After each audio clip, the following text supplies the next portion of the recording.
સુરતના ગેરેજમાં પહોંચ્યા હજારો વાહનો, એક મહિનાનું વેઇટિંગ।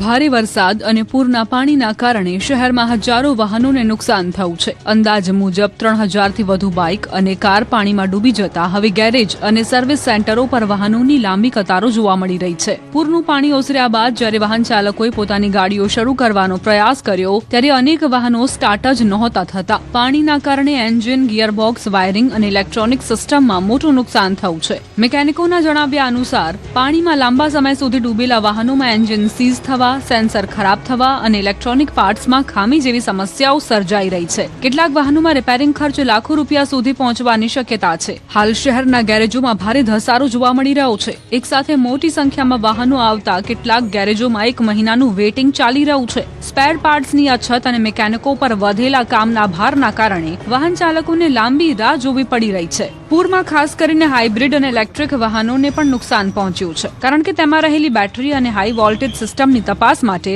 નિષ્ણાંતોની જરૂર પડી રહી છે। હીરા ઉદ્યોગમાં કામ કરતા અનેક રત્ન કલાકારોના વાહનો પણ પાણીમાં ગરકાવ થયા છે। અચાનક આવેલા પૂરના કારણે ઘણા લોકો વાહનો સ્થળ પર છોડીને ઘરે જવા મજબૂર બન્યા હતા। હવે હજારો વાહન ચાલકો સામે મોટો સવાલ એ છે કે ગાડી રિપેર કરાવવી કે નવી લેવી। પૂર બાદ સુરતમાં વાહનોને ફરી રસ્તા પર લાવવાની નવી અને ખર્ચાળ કસોટી શરૂ થઈ ગઈ છે। સુરતમાં ફૂટપાથ પર રહેતા શ્રમિકે જીત્યા દિલ, તણાઈ આવેલી નંબર પ્લેટ મૂળ માલિકને પહોંચાડવા શરૂ કર્યું અભિયાન।